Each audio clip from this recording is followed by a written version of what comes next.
Kap, sino-sino po yung mga kasama ninyong nagtungo ngayon dito sa DOJ? Maraming salamat sa mga bago mo. Maraming salamat sa mga guwapo, maganda. Maraming salamat sa inyong lahat. Thank you. Thank you. Jeff, maraming salamat sa mga Filipino guerrilla forces sa suporta ninyo. Maraming salamat.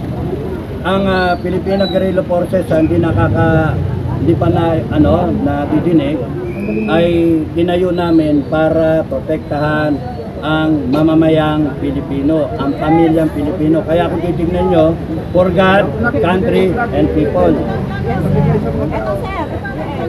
Ito, FDF, and then for God, country, and people, Filipino Guerrilla Forces. Ang iba sa pagkagera, guerrilla. Pero pagka peacetime, Filipinos going forward. Filipinos fighting for future generations of Filipinos. No? So, tuloy lang ang FGF na magsusuporta sa taong bayan.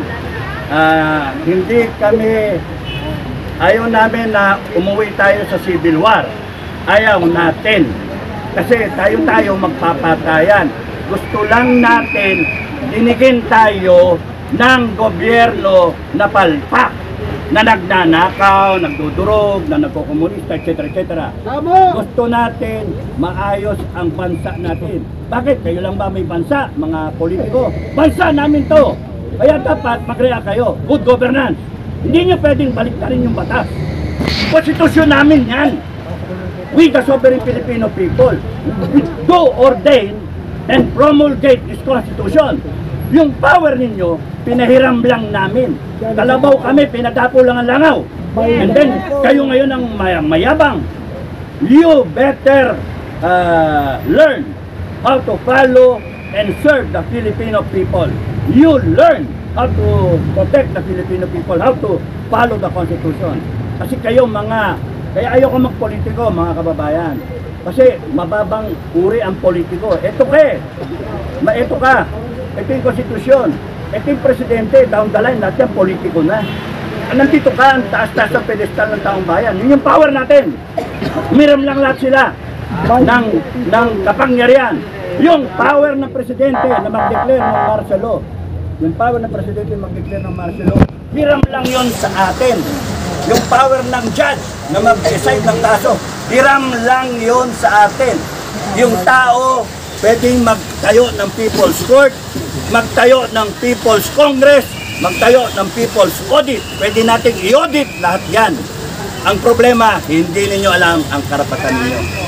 Ayan, Kap, yung nung nakarang araw, nagkaroon po ng proclamation yung PDP. At doon po sa proclamation na yon ay may binanggit po si PRRD na nag-joke po siya patungkol po dito sa di umano, no, pag gurgor sa 15 na mga senador. Bilang dati po kayong men in uniform, dati po kayong nanangalaga ng ating batas, no? Ano po yung para sa inyo po ba? Dapat po ba itong seryosohin na joke ni PRRD o hindi? Alam mo, pag kami papatayin ka, hindi mo na sinasabing papatayin kita. Tama. Yung tanong yung pinatay ko, 73. Ba't sila sinabihan ko na papatayin ko kayo? 73 na yung pinatay ko. Oh, nagpaalam ba ako? Hindi, patay sila. Eh, yung sinasabi ni Digong, joke lang yun. Kasi pag kayo may pala ka, hindi mo na sasabi, oy, papatayin kita, mamayang gabi, yari ka, patay ka.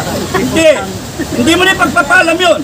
Basta malalaglag yan. Sa amin, in my profession, pagka nagbilang ako, 6 na buwan ka, patay ka na. 6 na buwan, ako lang nagsasabi nun. Nasabihan ko yung tao ko, 6 na buwan na lang ang buhay mo.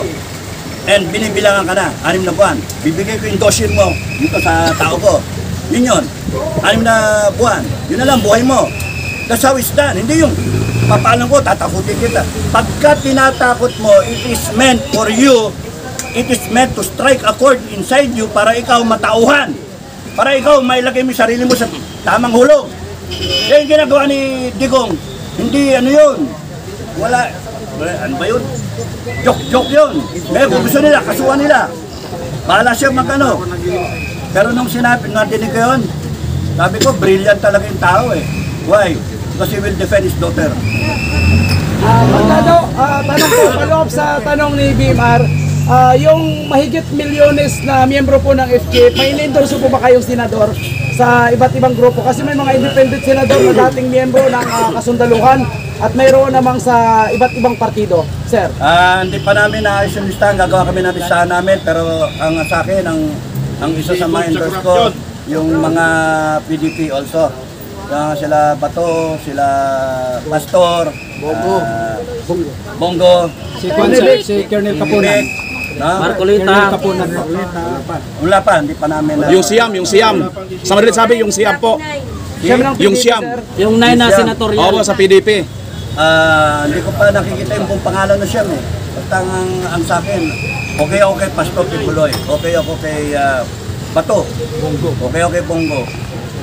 Dahil si Bongo, dahil sa nagsilbi yun ng maayos, yung malasakit, nagmalasakit yung tao, okay na siya, passes na niya yun. Si Bato dahil sa lumalaban din siya. Kahit paminsan-minsan, gaganon, pero okay na si Bato. Nagkausap na kami sa academy. Sabi nga ni Bato sa akin, kasi sinabi ko kay Bato, oh, Tomas, sir, anong tingin mo doon kay Nick Torres? Kay Torres. Ano yun? Punta na! Upakan ko yun pagka nakita kami. Sabi ko gano'n. Nakita kami kanina. Sabi ko kay Nick Torres, para hindi mag-init ang ulo. Para hindi ako mag-init ang ulo, sabi ko, sabi ni Bato, sir, sumusunod lang na utos yun. Huwag na kayo magalit. Patawarin nyo na. Magsasorry yun sa inyo rin. Sabi ko gano'n. Kaya kanina, pag dating, iniingatan ko yung sarili ko nakadalawang estrella eh. Wala pa kinakita ang dalawang estrella na Pero with due respect to Nick Torres, he is just doing his job as CICG. Look at it professionally. Okay? So yun lang ko. Kapdado, isang tanong. Hanggang kailan natin gagawin itong pangangalampag sa gobyerno? Sa kabila ng ikaw ay nakasuhan na, itutuloy-tuloy ba natin ito bilang mga Pilipino? Pag ako, pagpakulong ako, dala nyo ako pagkain. Yan. Kapdado, medyo personal, kinakabahan po ba kayo sa inyong kaso? Hindi, kasi nga, it is meant to harass yung kaso. It is meant to silence me. Magtago ako, ganun yung kay Bantag, ganun yung kay Kibuloy, ganun yung kay Tebes. Congressman Tebes, no?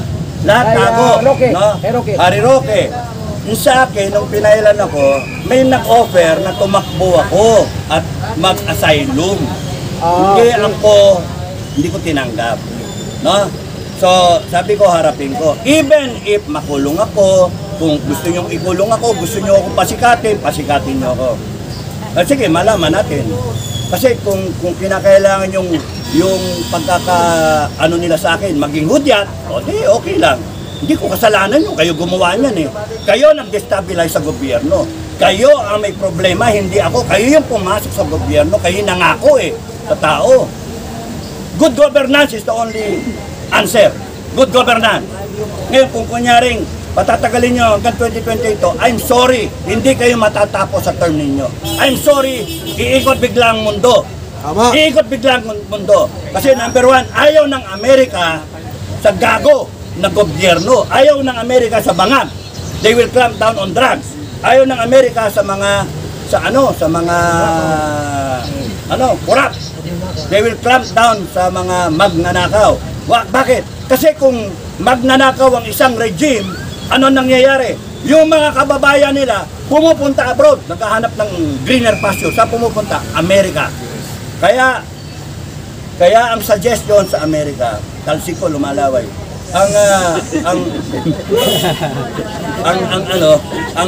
Ang suggestion, you clamp down on all the corrupt regimes.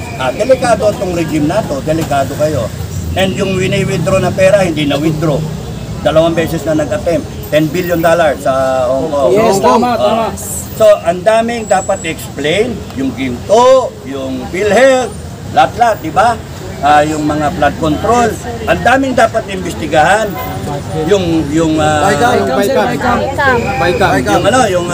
Maharlika, yung Bicam na 2025. PBIC. Kung ako lang ang masusunod, lahat yun. Yung 2025 budget, rescinded yun, wala yun, tanggalin. Kaya tayo hindi makagalaw, hinintay natin na Supreme Court. hinihintay natin kung meron pang natitirang hustisya. Kaya nanonood lang tayo.